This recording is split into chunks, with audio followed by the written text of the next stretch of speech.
अगर आपको ये 9 संकेत मिलते हैं तो आप कोई साधारण मानव नहीं हैं। समझ जाइए कि स्वयं भगवान आपके साथ हैं। इसी के साथ दोस्तों, इस वीडियो में मैं आपको बताऊंगा कि अगर आपको सपने में भगवान के दर्शन हुए हैं तो ऐसे में क्या छोटा सा काम है जो भगवान चाहते हैं कि आप करें, जो आपको जरूर करना चाहिए। और इसी के साथ मैं आपको बताऊंगा कि कौन सी वो गलती है जो अगर आपके सपने में भगवान आपको दर्शन देकर जाते हैं तो आपको कभी नहीं करनी चाहिए। तो पूरी जानकारी के लिए इस वीडियो को अंत तक जरूर देखिएगा।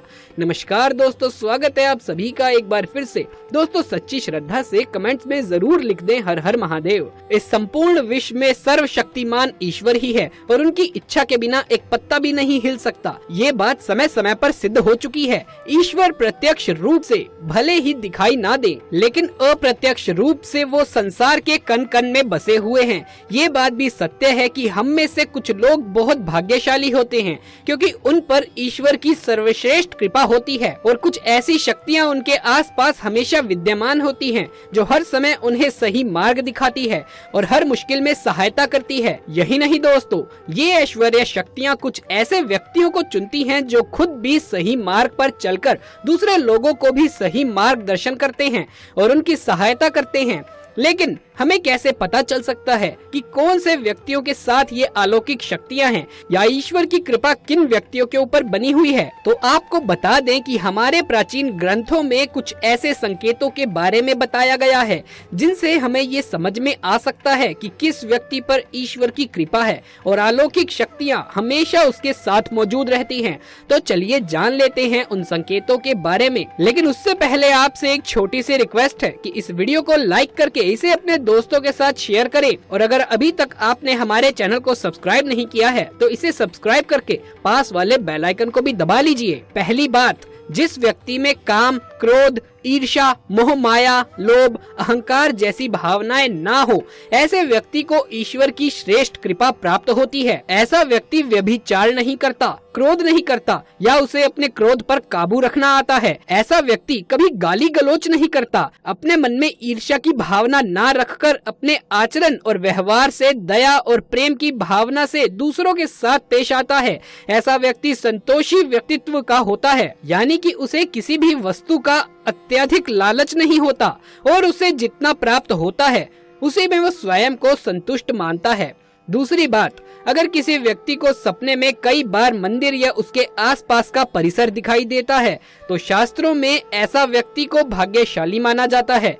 जिनको अपने सपने में ईश्वर का बार बार साक्षात्कार होता है, जिनके साथ ऐश्वर्य शक्ति जुड़ी हुई होती है, केवल उन्हें ही सपने में ईश्वर दिखाई देते हैं। भगवान ऐसे व्यक्तियों को कुछ विशिष्ट संकेत भी देते हैं जिनसे वो व्यक्ति समझ सकता है कि अलौकिक शक्तियां हर कदम पर उसके साथ हैं। और जब भी आपके सपने में भगवान आते हैं तो आपको ये एक काम जरूर कर लेना चाहिए जिसके बारे में हम आपको आगे इसी वीडियो में बताएंगे। और साथ ही मैं आपको बताऊंगा कि ऐसा सपना अगर आपको आता है तो क्या वो गलतियां हैं जो आपको नहीं करनी चाहिए।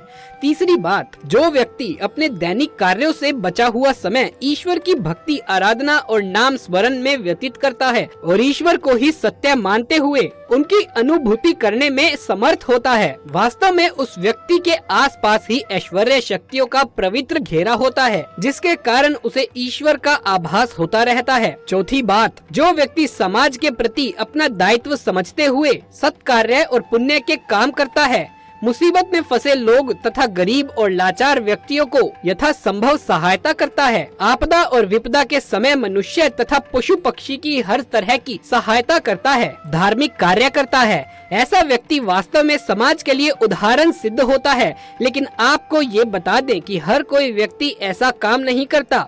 जिस व्यक्ति के ऊपर भगवान की विशेष कृपा होती है उस व्यक्ति के अंदर ऐसे गुण उत्पन्न होते हैं, ऐसा व्यक्ति अंत में मोक्ष की प्राप्ति कर लेता है। पांचवी बात, ऐश्वर्य कृपा प्राप्त व्यक्तियों में एक अनोखी शक्ति भी होती है और वो शक्ति है पूर्वाभास की। पूर्वाभास यानी भविष्य में होने वाली कुछ विशेष घटनाओं का पहले ही आभास हो जाना। अगर आपको भी भविष्य में होने वाली कई दुर्घटनाएं या फिर कोई अच्छी घटना के बारे में पहले ही अंदाजा हो जाता है तो आपके ऊपर भगवान की विशेष कृपा है। छठी बात, कुछ लोगों को हमेशा अपने आसपास एक विशिष्ट प्रकार की सुगंध का अनुभव होता है।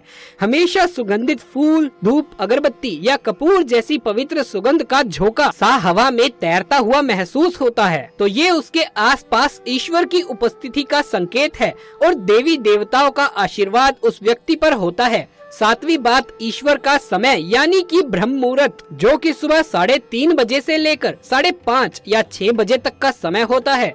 हमारे शास्त्रों में इस समय को बहुत ही महत्वपूर्ण माना जाता है। ब्रह्म मुहूर्त को देवताओं का समय माना गया है क्योंकि इस समय वातावरण में एक अनोखी और सकारात्मक ऊर्जा का संचार होता है। यदि किसी व्यक्ति की नींद प्रतिदिन ब्रह्म मुहूर्त में अपने आप ही खुल जाती है और वो व्यक्ति अत्यंत प्रसन्नचित्त से अपने नित्य कर्म से निवृत्त होकर ईश्वर की आराधना करता है और उगते हुए सूरज को अर्घ देता है, तो ऐसा व्यक्ति निश्चित रूप से ईश्वर की इच्छा के अनुसार ऐसा करता है। उसे ऐसा करने के लिए ऐश्वर्य शक्तियाँ प्रवृत्त करती हैं, यानी एक ऐसे व्यक्ति पर भगवान की कृपा बनी हुई है। आठवीं बात, कई बार हम मंदिर या किसी धार्मिक स्थल पर भजन, कीर्तन या कथा सुनने जाते हैं। कितने भी सुंदर भजन क्यों न हो या कितनी भी अच्छी कथा क्यों न हो, बीच बीच में हमारा ध्यान भटक जाता है और हम कभी अपने घर के विषय में, कभी किसी अन्य समस्या पर या किसी आसपास बैठे लोगों का विचार करने लगते हैं। लेकिन कुछ लोग ऐसे होते हैं जो भजन, कीर्तन या कथा सुनने में इतने तल्लीन हो जाते हैं कि उन्हें किसी बात का कोई होश ही नहीं रहता। उन्हें बस अपने आसपास पवित्रता का एहसास होता रहता है और बहुत ही शुभ ध्वनियाँ सुनाई देती हैं। तो ऐसे व्यक्ति का साथ निश्चित ही अलौकिक शक्तियाँ दे रही हैं और ऐसा व्यक्ति आगे चलकर बहुत नाम कमाएगा। नौवीं बात, जो व्यक्ति ईश्वर के चरणों में ही परमानंद की अनुभूति करता है और ईश्वर भक्ति को ही वास्तव आनंद मानता है, ऐसा व्यक्ति ना तो कभी दुखी रह सकता है और ना ही किसी को दुख दे सकता है। ऐसे व्यक्ति का मन और मस्तिष्क हमेशा शांत रहता है, जिससे वो कभी भी सत्य और सदाचार के मार्ग से विचलित नहीं होता। यही उसे ईश्वर से मिला हुआ एक विशेष आशीर्वाद होता है, जिससे वो हमेशा समाज में मान और सम्मान प्राप्त करता है। अब बात करते हैं कि अगर आपको सपने में ईश्वर दिखाई दे तो आपको क्या करना चाहिए। दोस्तों, आपको सपने में जिन भी भगवान के दर्शन हो, फिर चाहे वो महादेव हो, भगवान कृष्ण हो, हनुमान जी हो या विष्णु जी हो या स्वयं माँ लक्ष्मी जी हो, सबसे पहले तो आप इस बात को जान ले, आपको ये सपना किसी बाहरी व्यक्ति को नहीं बताना चाहिए।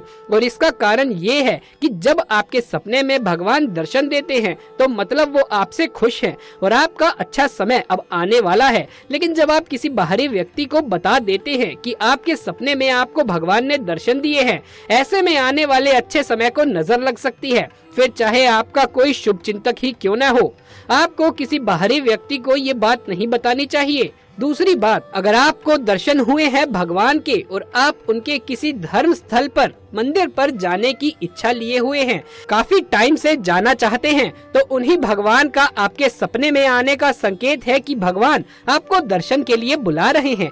ऐसे में जितना जल्दी संभव हो आपको भगवान के दर्शन कराना चाहिए। मान लीजिए आपको काफी समय से माँ वैष्णो देवी के मंदिर जाने की इच्छा हुई हो और ऐसे में आपको सपने में माता रानी के दर्शन हो जाएं, तो समझ जाइए कि माता रानी आपको दर्शन के लिए बुला रही है। ऐसे में जितना जल्दी संभव हो आपको दर्शन के लिए जरूर जाना चाहिए और वहां जाकर आप जो भी मनोकामना मांगते हैं वो जल्द ही जरूर पूरी होती है। तीसरी बात, स्वप्न में ईश्वर को देखना शुभ है या नहीं, इस बात पर निर्भर करता है कि आपने उन्हें किस मुद्रा में देखा है। यदि आप सपने में भगवान को उग्र और क्रोधित मुद्रा में देखते हैं तो ये शुभ नहीं माना जाता।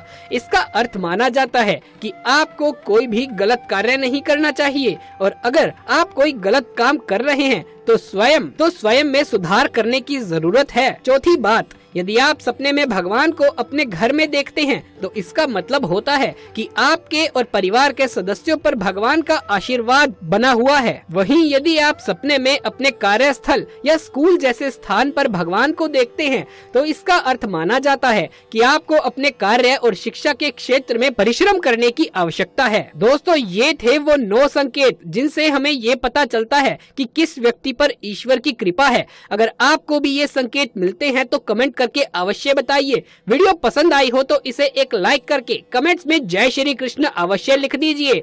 साथ ही हमारे चैनल को सब्सक्राइब करके बेल आइकन को भी दबा लीजिए, जिससे अगले वीडियो की नोटिफिकेशन आपको मिल सके सबसे पहले। जल्द मुलाकात होगी किसी ऐसी ही अगली वीडियो में, तब तक के लिए आप सभी का धन्यवाद।